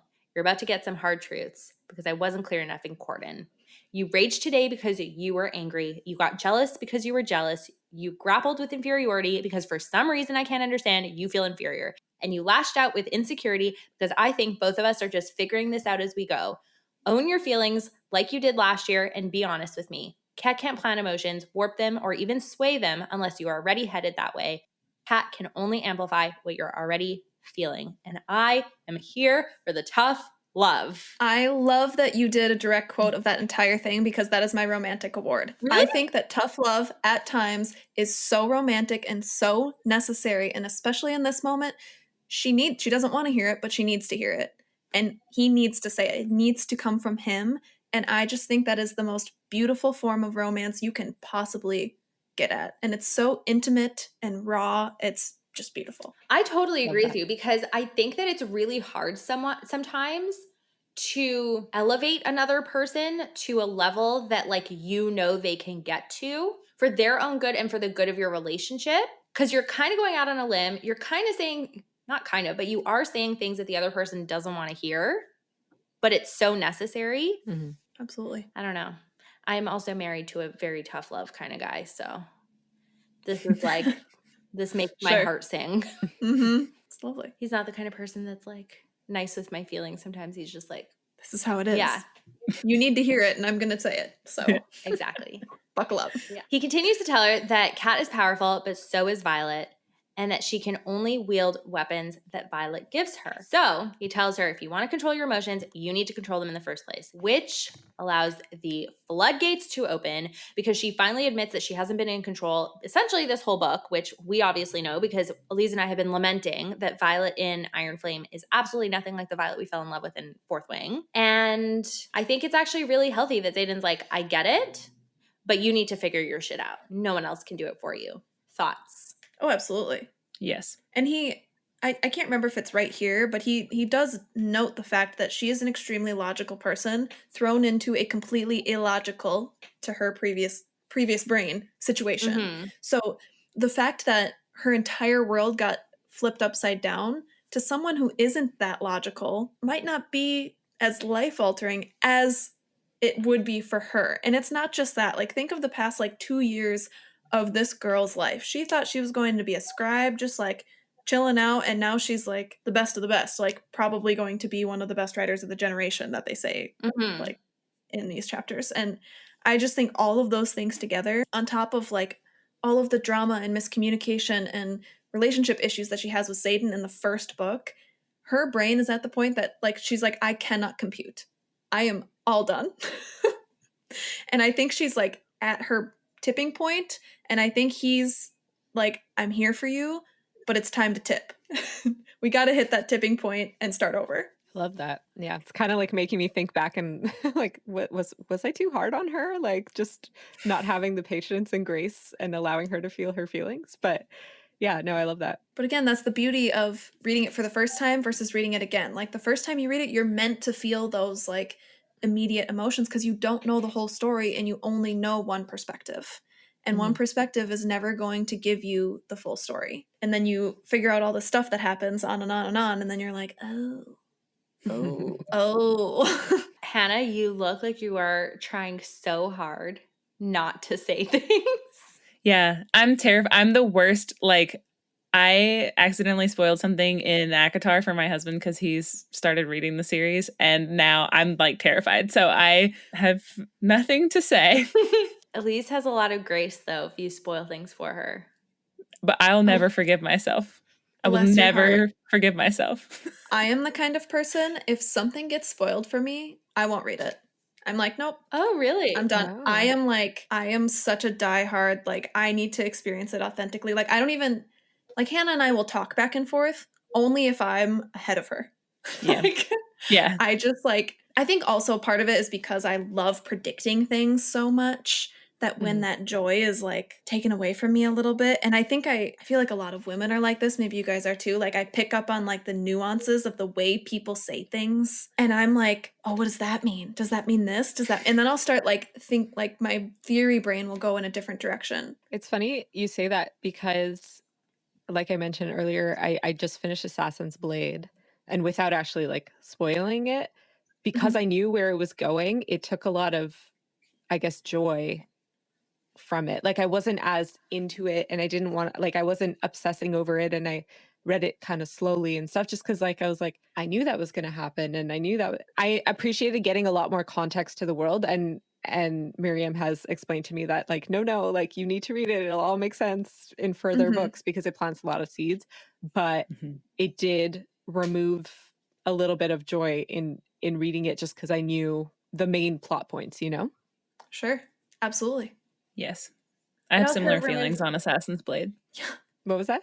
I said it also removed trauma. Maybe I like being traumatized. That's me. I'm like, I want to feel it Yeah, all I do 110%. It's all or nothing for me. Yeah, I want to be absolutely wrecked. You ruined me. I cry at like Awesome. diaper commercials, so we don't need more tears, okay? Like, we're fine. I'm with you. All right. That's Xaden tells amazing. Violet that in the meantime, while she's getting her emotions under control, she should wear the daggers he gave her because one of them has a rune. One of them or all of them have the rune to counter Cat's signet. I thought some. Some, eh? Yeah. Quote, I figured she'd find a way to make my life difficult for breaking the agreement, and that would inevitably involve you. I love you. She will never sit in this seat. She will never wear a Tirish crown. She's never had me on my knees in front of her, and I've also never fucked her with my tongue. Oh my Take Lord. that. Ooh. I mean, that is a great thing to hang over Cat's head. I mean, whew, okay. Yes, agreed. They leave each other. Violet's got class. He's got a briefing. And it feels very normal, very typical couple, like, you know, they kiss goodbye, and then Xaden leaves her with the request, come to bed early. The number of times I screamed at the top of my lungs in my head while prepping for this chapter, you guys. Wow. Just before they part ways, though, Xaden does tell her that maybe she's read all the wrong books and she needs to find the right ones, and she needs to find her grounding point again, kind of like pushing her back towards her bookish ways. And I was just like, oh my God, he's right. That would be so good for her. Like, it's just such a good starting point for her to like move on, you know? Well, we know where my head's at, and we know where Elise's head's at. I mean, I was It's happy beautiful. they were headed to bed, but But the books. Oh my goodness, my cheeks, like my face hurts from all the smiling and laughing. I mean, it's a great problem to have. Okay, awards. Most romantic line. for implying there's any other future besides the one where you and I are endgame. Amber, I already read yours by accident. That's okay. It's great. Hannah? Mine is a little different. Quote, he braces my foot on his thigh and ties the laces. The sight eases some tension in my chest. No one would ever believe that scary, badass Xaden Ryerson would tie anyone's shoes. I just love that. I put that as the funniest. That's so funny. Like just the shoe bit. But yeah. I just love like acts of like showing how much you care about someone. You can tell me that you like me or love me all day long, but show me.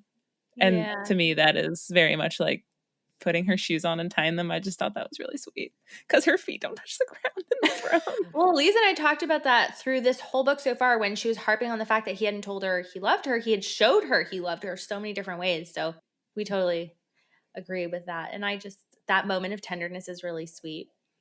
My most romantic line is Violet tells Xaden that Kat wants him for his name.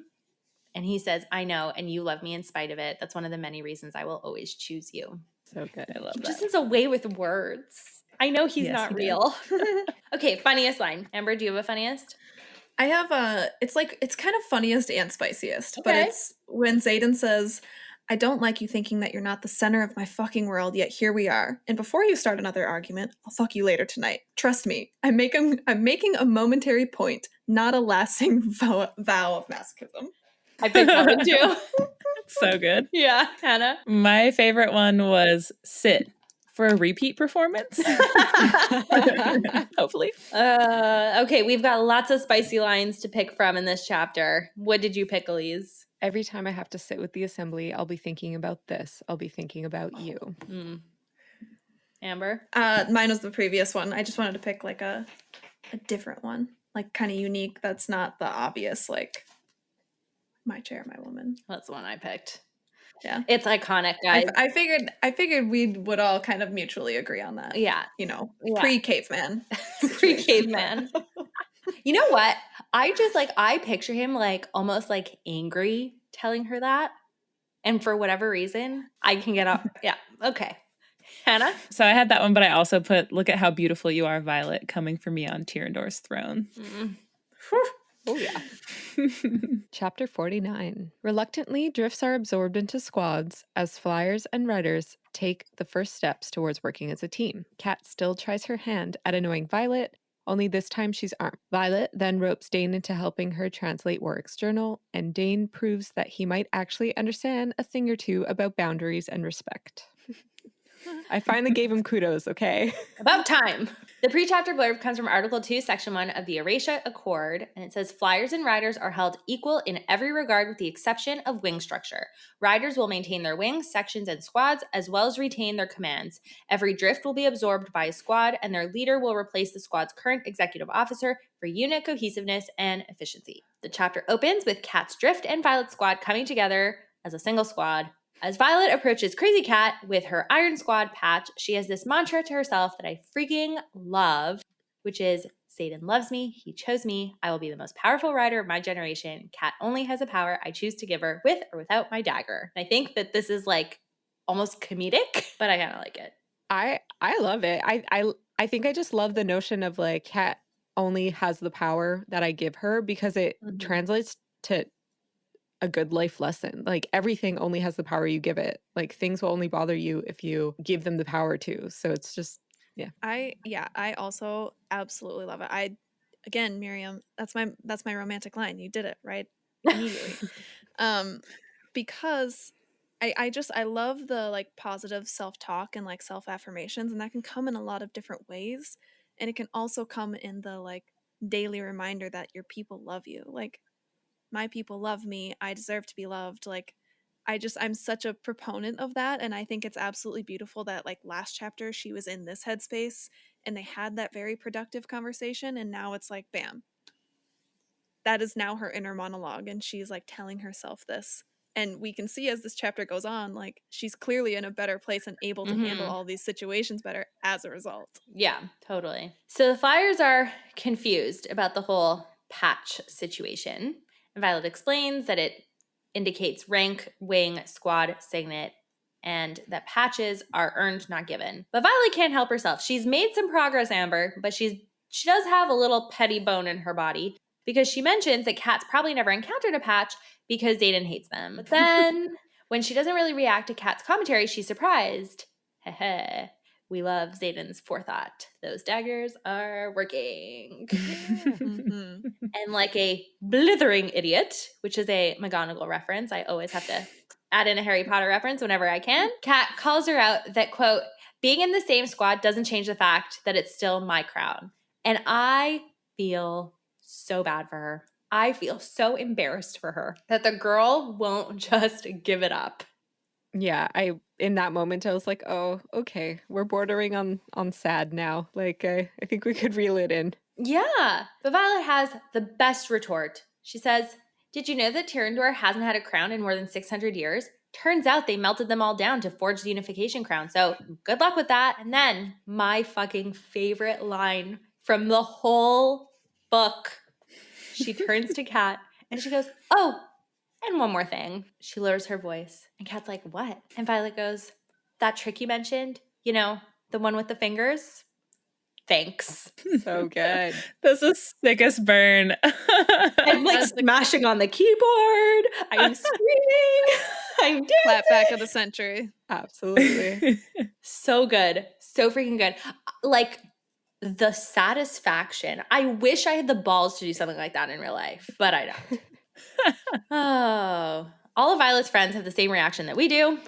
And Riddick's like, oh, do you want to go grab food? And Violet's like, oh, I've got plans to go to the library. So Sawyer quickly jumps on those plans. So does Rhiannon. And Riddick's like, okay, fine. Like, I'll come too. Once in the library, Violet tells the gang that she's finding her center and that Takaris sent some books back for her with Xaden after the last weapons run, but that Krovlish isn't her strong suit. Jasenia walks in, cutting off what Sawyer was about to say. And he checks with Violet with the signing that he wants to say. I think he wants to say good morning. Mm-hmm. And he wants to make sure that it's correct. And then he just runs off to Jasenia. And I'm like, oh, young love. It's so sweet. But guess who's an expert in Krovlish? Dain. Dain Atos. Indeed. And again, we're seeing little hints of friendship. He doesn't even ask questions. Violet asks for help. He gives it. And she even thinks to herself, quote, and just like that, I remember why he used to be one of my favorite people on the continent. I'm ready to see good sides of Dain. It is time. That makes me so happy because honestly, I loved him, then I hated him, and clearly this is me continuing to fall for the author's manipulation yet again because I don't mind him anymore and I'm cheering on their friendship. I want it to be rekindled. I want it to resume. I feel bad for him. Sad boy Dain with no friends. Sad boy Dain. I mean, in the next part, like we do see in his apology how horrible he feels and everything. But I also understand Violet's like needing time and space for the whole situation. So. Mm-hmm. Yeah. I mean, what you're talking about is when there's this time jump and Dain and Violet are sitting in the Wardstone room and Dain tells Violet that the word she interpreted as rain is actually not rain. And when she insists that it is, he asks if she asked Jasenia, who he remembers is an expert in Moranian. And then he kind of jabs her, being like, don't look so shocked that I remember Jasenia's specialization. I listen when you talk. At least I used to. And it's almost like a moment of self-awareness because she asks when he stopped listening. And when he thinks about it, he admits that it was on conscription day, his conscription day. And Violet notices that he's nervous based on his mannerisms.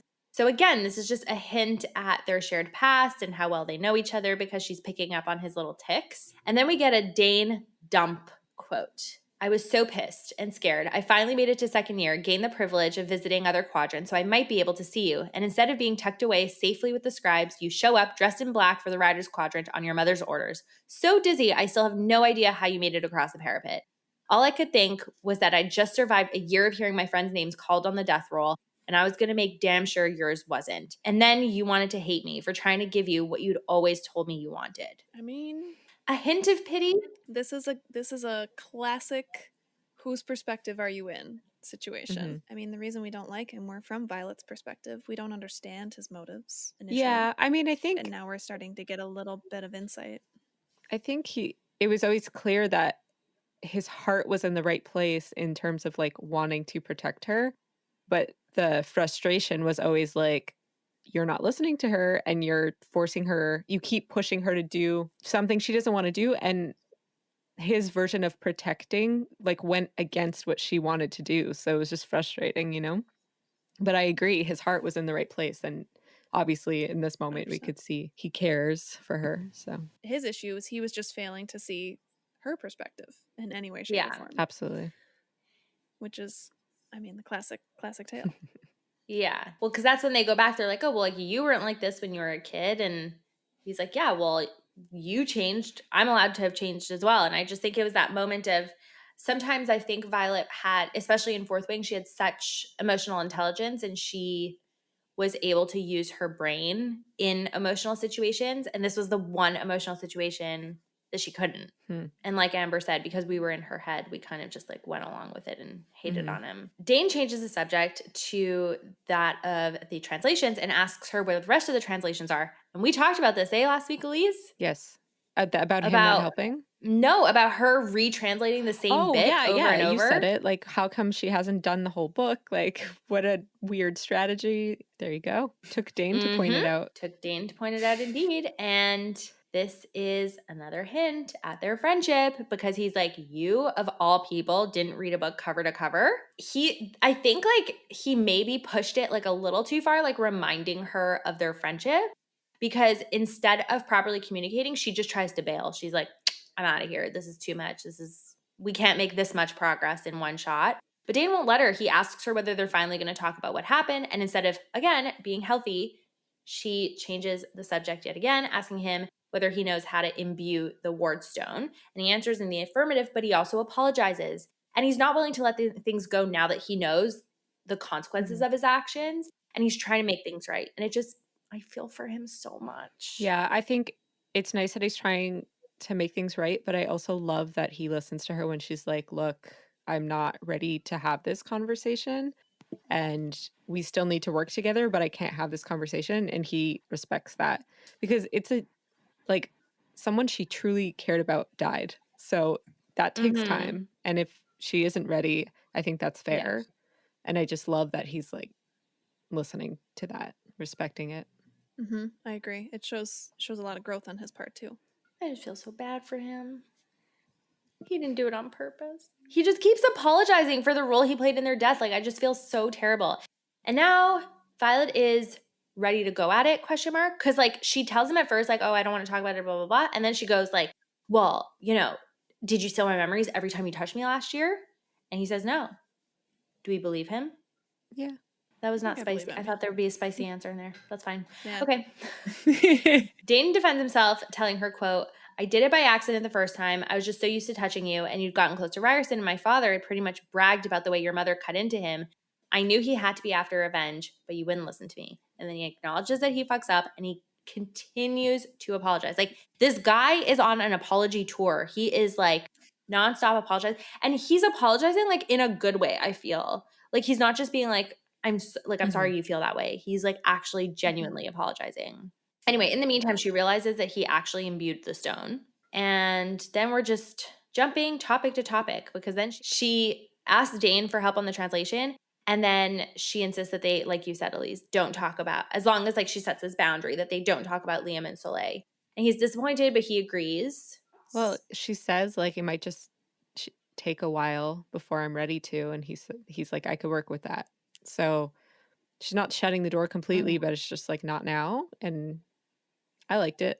Yeah, I think it's important that he asks so she knows that he's going to be willing to talk about it at some point, and he's not also just like trying to avoid it and brush over it. Like, he's willing to talk about it when she's ready, and like she can facilitate that when she's good and ready. And I just think that's the perfect way to approach it, because in that situation, like, yeah, he wasn't intentional of doing it, but he still did it, and like the fallout has occurred, and if we want to make amends, like, gonna have to have the hard conversation, and him just showing that he's ready to have that is pretty big. I just don't like leaving things unfinished. It drives me nuts. Like, if I were him, obviously, like, what else is he supposed to say? He's not gonna like hold her hostage and be like, no, we're gonna have this conversation right this minute. But that's kind of on him to have the patience, because he's the one that messed up. Yeah. And like, that's sometimes the hardest part about when you mess up. You may have to wait a day, a month, you may have to wait 10 years. And that's just the way it is. Especially when there's a collateral death involved. I mean, that's the hard part, is like all of her feelings about Dain are mostly surrounding like everything that happened with Liam. So it's just a hard pill to swallow. Yeah. The chapter ends with Dain asking if Violet's in love with Xaden, and she's like, yeah, and apparently that's enough for him. Again, respecting her and listening to her. Like, he's really Yep. turning a new page. Love that for him. It's about damn time. I know.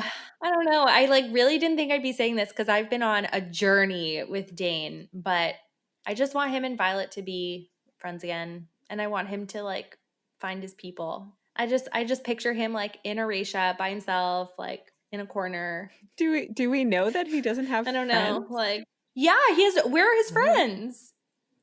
We've literally never heard of Dain being with anybody. Whenever we hear of Xaden, we hear of Garrick and Imogen and Bodhi. You know, when have you heard of Dain with literally anyone other than Amber friggin' Mavis? Amber Mavis. The worst. Yeah. That bitch. I mean, I would hope he had some friends. Yeah, it's true. Who are his friends? I feel like he's just Everyone all just didn't alone. like him because he was like a rule follower, and like, that's so sad. No, he must have had friends. I know. That's why I feel bad for him. That's why I love how Elyse is like rewriting history to make just herself because we never feel saw it bad. doesn't mean he didn't have friends. Like, we don't know. We don't know. Anyway, awards. I fucked up and trusted my dad when I should have trusted your judgment, and there's nothing I could say or do that's going to bring him back. Bring Liam back. Welp. Liam. Leah. Amber, I read yours, right? Yeah, the Xaden loves me. He chose me. I'll be the most powerful writer of my generation. That was mine too. What about you, Yeah, Hannah? twins. That was also Yeah? mine. Yeah. Ooh. All right. Funniest line. Because Garrick and I heard the end of what he said in the interrogation chamber, and trust me, I might be in love with him after that declaration. But are you? Yeah, same. Amber? Mine is when Kat's being a turd and Sawyer's talking to Violet and you sure? Sawyer tilts his head. Say the word and we'll bury a body. We still have a couple of hours before we're doing battle brief. And Andarna's like, good idea. I could use a snack. Tarna's like, we do not eat our allies. Fish are friends, not food. We said that last week. There was a line. Elyse has noticed that, like, for a long time, even since Fourth Wing, Andarna has had like this thing for She just eating wants to griffins. taste one. I just want to know what it would be like to eat one of those. Just want to experience it. What about you, Hannah? Mine was the same as Amber's. Okay. That trick you mentioned, with the fingers. Thanks. Same. Yup. Same. All of us. That's I mean, it's just too good. It's such a good It's so line. good. It's a Truly. work of art, really. Okay, last Yeah. chapter of the episode. Violet is finally gaining control over her power, but it wouldn't be the Empyrean series if this win wasn't immediately followed by a loss. The Eurasian troops are back with bad news about another Venin attack, and this time it seems like the Venin are headed straight towards them. The pre-chapter blurb comes from Maedra Frenda's Guide to the Riders Quadrant, unauthorized edition, and it says, mastery of one signet does not occur at Biscayath, nor in the years directly after. No rider alive truly believes they've reached the limitations of their power. The dead ones may feel differently. And thankfully, guys, this chapter is short because my brain is about to explode with everything that has happened in these past few chapters. This chapter opens with Violet in a wielding lesson with Felix, and they're bickering about her ability to hit the target, which I just find so funny. And he's got this challenge for her. He wants no, we her lost to... So she's been channeling her energy into this conduit. He wants her to, like, not. Like, he wants her to challenge it away from the conduit. I'm gesticulating, and I... To be honest, I wasn't too sure. I thought she was to try to hit it, but with control, like channel a certain amount of power towards it with control is what I understood. I reread it like 5 times, and essentially, I'm not sure, maybe That was he me. asked that and then the result was different, but essentially that's me. she is holding the conduit, but instead of like shooting her power at the conduit, she's having it flow really slowly so that she can see the power going into the conduit. so that if the conduit is taken away, her power appears like in the void between her and the conduit. Does that make sense? Like, you know how I saw it? I saw it as Battle of Hogwarts, where that's what I was picturing. Okay. Do you guys agree? Or are we totally off base? No, I agree. Okay. The lesson is ended with a taunt. Next time, Felix wants her to be able to do this with a space of 15 feet. And he leaves her with a request, tells Aiden that both of their presence is needed at the assembly at 5 p.m. And that's when she clues in that he's back, but he seems like really off. And she checks in with Taryn, who confirms that Sigale is unharmed. But there's something afoot because Taryn is angry, Xaden's in a mood. So Violet does what any woman would do.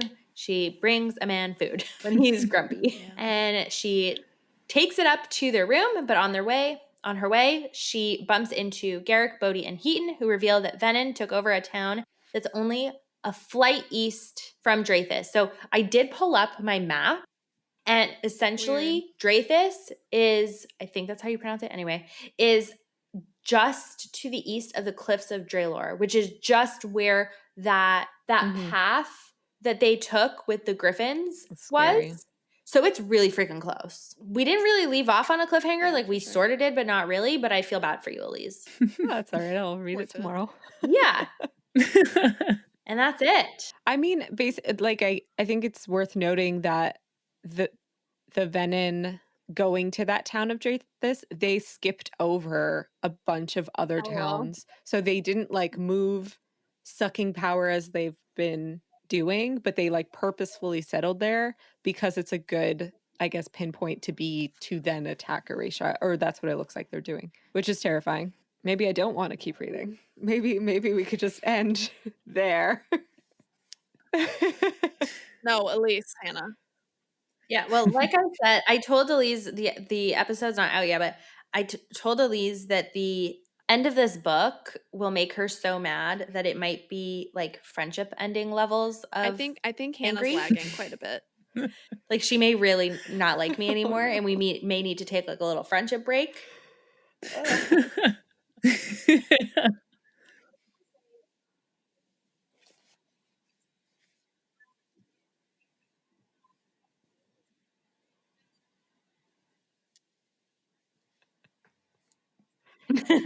Then we're going to throw you into another series so that you can forget.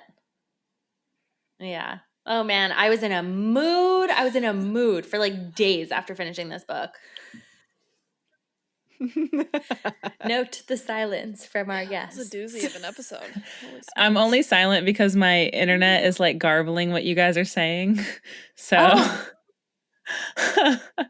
so that's why I'm silent. I heard something about like the end of this book and how you were like mad or something. Yeah, I was really mad. But anyway, I thought you were being quiet because you didn't want to spoil anything. Oh no. I mean, I definitely won't spoil that, but yeah, it's going to be very interesting. I'm just very excited to hear your reaction, Elyse. Our last awards of the day. Most romantic line. Elyse? It's the only time my power is beauty without destruction, without violence. Amber? I like that. I didn't have one, but I really like that. Hannah? I chose you, and dragons make no mistakes. We haven't picked a Taryn line all episode, which I find shocking because usually he always has like a funniest line or whatever, but he hasn't really been there much. Like we haven't heard much from him. My most romantic line actually comes from either just before or just after Elyse's, and it is, "You're not watching it, Violet, you're doing it, and you're supposed to love it. It's better to find joy in your power than it is to fear it." Love that. I like that. Funniest line? What would you call that? Missing the target? Mine is, what's it like to go through life so self-assured? It's life. That's what mine was too. Mine was just the whole Felix and Violet bickering about the target. I just thought they had so many like funny back and forths that I'm going to come out and say it. I do not have a spiciest line. Second that. Me neither. Nobody. Okay. At least we are not alone. Thank you, House of Wind. Thank you, Hannah and Amber, so much for joining us on this episode. You guys are such great bookish friends, real friends, but bookish friends in particular, thank you so much for all of your encouragement. Honestly, ever since I reached out a few months ago, looking for a bit of insight and just a little bit of guidance on this whole space, you've been so generous with all of your time and energy. And so we're really, really grateful that we were able to make this happen. Can you plug your Instagram, TikTok, podcast, Patreon, all the things? Yes, you can find us on Instagram and TikTok. We're not as active on TikTok at House of Wind Pod. Our podcast is just called House of Wind Bookclub, and you can find it on pretty much any streaming platform. Currently, we're covering ACOSF, and in July, we're going to move into Throne of Glass. Yeah, and we do have a Patreon as well, but that's in the link of our bio on our Instagram and on our podcast page. Amazing. Yeah, thank you guys for having us on. I'm so glad that we all met each other. I know. I really just can't wait for more collaborations and hopefully some sort of real life hangout. A real life sleepover with books and gushing over fictional men. Absolutely. Thank you all so much for listening. Please rate this podcast and leave us a review. It'll help other people find us. If you haven't already, we encourage you to set new episodes to download so that you are sure to be up to date. Also, if you watch on YouTube, to like, subscribe, click the bell, all the things. If you are interested in supporting our podcast, we have an Amazon storefront that we constantly update with our favorite books, bookish things, and more. You can follow us on Instagram at Book Bound Pod and on TikTok at Book Bound Besties. Tag us in any reaction videos or theory videos. If you are listening to this episode, share it to your stories. Any of that stuff just helps spread the word so that we can just grow our Book Bound Besties. And if you have any questions, comments, or feedback, you can also email us at bookboundpod@gmail.com. Let's get to reading.